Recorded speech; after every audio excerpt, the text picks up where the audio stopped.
Oi, aqui é a Nina e hoje eu vim falar sobre a Resistência do William Fuchs.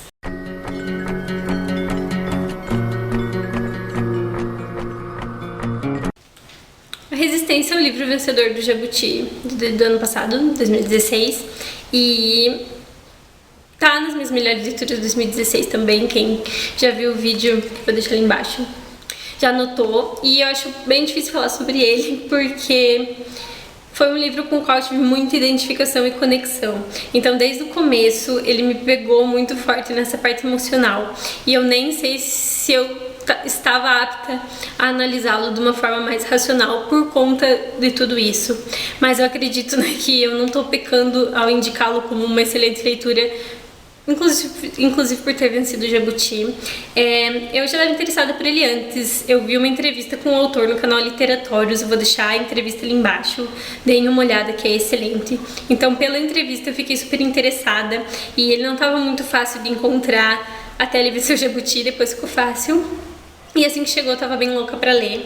Então, esse livro na verdade é uma busca por uma identidade do irmão do narrador, que é filho adotivo. Ele tem toda uma discussão aqui no livro sobre como dizer que o irmão dele é filho adotivo. Se certo seria dizer que ele é um irmão adotivo, enfim, todas as implicações para o irmão que isso tem. Então é um narrador autobiográfico que, apesar de não ser ele, possui vários traços, e inclusive a história, né? A história toda é uma história autobiográfica.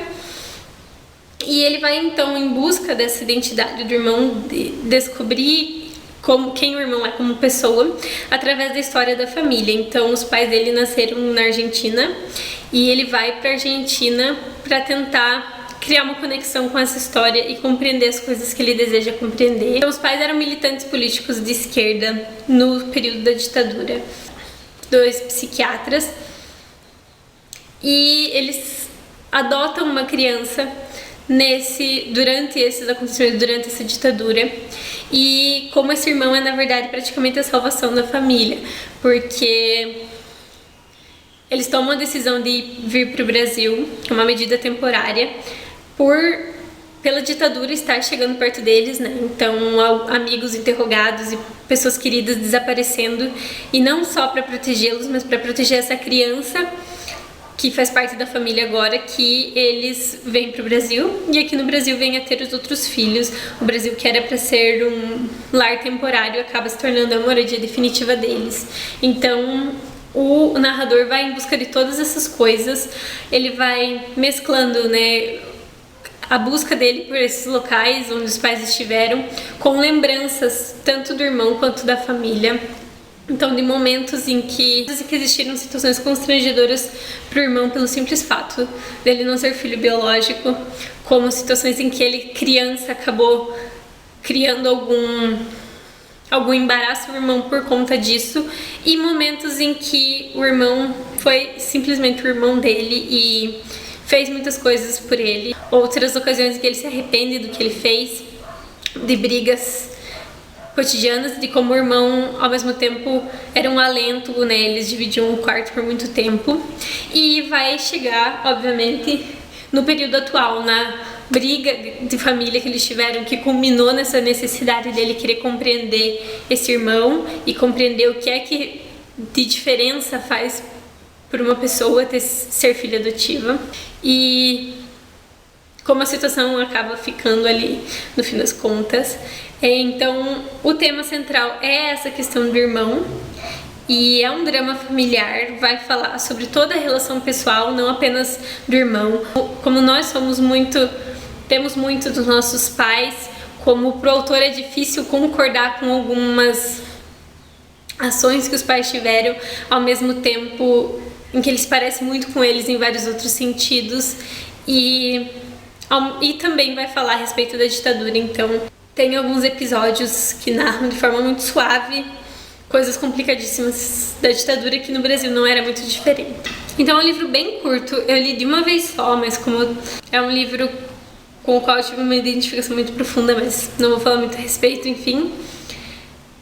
É muito rapidinho de ler para qualquer pessoa, as letras são de um tamanho bem bom, e eu recomendo demais. É um autor, né, contemporâneo, que eu acho que vale muito a pena conhecer, né? Ele nasceu no Brasil, mas ele tem toda essa questão da Argentina nele. E eu separei um trechinho aqui pra ler, dentre todas essas marcações, que eu não sei se dá pra vocês verem. Essa câmera nunca pega direito, mas enfim. Vou ler então o trecho. Resistir. Quanto em resistir é aceitar impávido a desgraça, transigir com a destruição cotidiana, tolerar a ruína dos próximos? Resistir será aguentar em pé a queda dos outros, e até quando? Até que as pernas próprias desabem? Resistir será lutar, apesar da óbvia derrota, gritar, apesar da rouquidão da voz, agir, apesar da rouquidão da vontade? É preciso aprender a resistir, mas resistir nunca será se entregar a uma sorte já lançada. Nunca será se curvar a um futuro inevitável. Quanto do aprender a resistir não será aprender a perguntar-se? Então esse é um dos trechos entre os muitos desse livro que eu acho incrível e que fazem refletir sobre bastante coisa. E eu também acho que é um livro com o qual as pessoas que têm laços familiares mais estreitos vão se identificar mais, tanto laços de proximidade mesmo, quanto problemas familiares, porque é um drama familiar que vai tocar muito fundo em ações subjetivas das relações familiares mesmo, então com irmãos e com os pais. Mas eu indico muito a todo mundo. Eu acho que esses dois temas se mesclam de uma forma muito maravilhosa. A escrita dele é uma escrita que faz a gente pensar sobre muita coisa, ao mesmo tempo que é uma escrita bem clara.